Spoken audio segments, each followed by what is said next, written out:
أعوذ بالله من الشيطان الرجيم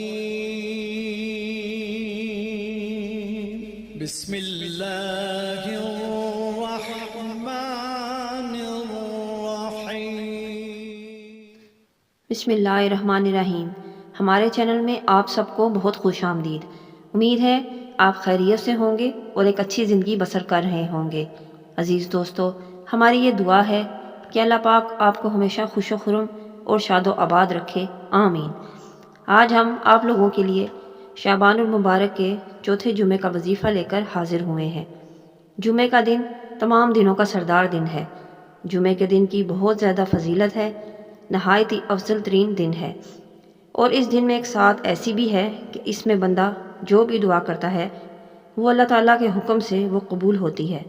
تو عزیز دوستو، ایک تو جمعے کے دن کی بہت اہمیت ہے، اور دوسرا اگر مہینہ بھی بہت فضیلت والا ہو تو پھر اس جمعے کی فضیلت اور اہمیت اور بھی زیادہ ہو جاتی ہے۔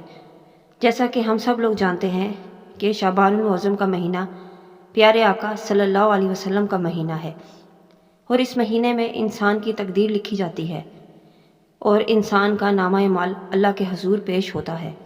جیسا کہ اس مہینے کا یہ اختتام ہونے جا رہا ہے، کیوں نہ ہم شعبان المعظم میں ہی اللہ پاک کے حضور اپنی حاجات پیش کر دیں، اللہ تعالیٰ سے توبہ کریں اور اللہ تعالیٰ سے زیادہ دعا مانگیں۔ اس شعبان المعظم کے مہینے میں نبی صلی اللہ علیہ وسلم کے صدقے اللہ پاک ہماری قسمت سنوار دے۔ تو پھر چلتے ہیں وظیفے کی طرف، لیکن وظیفے کی طرف چلنے سے پہلے اگر آپ ہمارے چینل پہ نیو ہیں تو آپ سے گزارش ہے کہ ہمارے چینل کو سبسکرائب کر لیں اور بیل آئیکن کو بھی پریس کر دیں۔ عزیز دوستو، آپ لوگوں نے جمعے کے دن جمعے کی اذان کے بعد، وہ لوگ جنہوں نے جمعہ پڑھنا ہے جمعے کے بعد وہ یہ وظیفہ شروع کریں، لیکن وہ لوگ جنہوں نے جمعہ نہیں پڑھنا، جیسے کہ میری مائیں بہنیں جو گھر پہ ہیں، وہ ظہر کے بعد اس کو شروع کر سکتی ہیں۔ ظہر کی نماز پڑھنے کے بعد اس وظیفے کو کر سکتی ہیں۔ کرنا آپ نے یہ ہے کہ جمعے کی نماز کے بعد آپ نے سب سے پہلے 2 رکعت نفل صلاۃ التوبہ پڑھنے ہیں، اور اس کے بعد پھر آپ نے جب آپ 2 نوافل پڑھ لیں تو اس کے بعد آپ نے ایک تسبیح استغفار کی پڑھنی ہے، استغفر اللہ ربی من کل ذنب و اتوب علیہ۔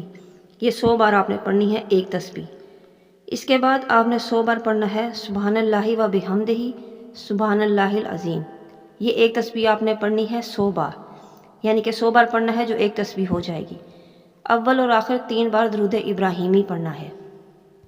یہ سب پڑھنے کے بعد آپ نے سجدے کی حالت میں اللہ پاک سے گڑ گڑا کر یقین کے ساتھ دعا کرنی ہے، اپنی تمام حاجات کو اللہ کے حضور پیش کرنا ہے، اپنے گناہوں کی معافی مانگنی ہے۔ انشاءاللہ اللہ کے حکم سے آپ کی سب تمام حاجات قبول ہوں گی، قسمت بدل جائے گی۔ میں امید کرتی ہوں آپ کو میری یہ ویڈیو پسند آئی ہوگی۔ ویڈیو پسند آئی ہے تو صدقہ جاریہ کی نیت سے اس کو شیئر بھی کریں۔ ملتے ہیں نیکسٹ ویڈیو میں ایک نیو ٹاپک کے ساتھ، تب تک اللہ حافظ۔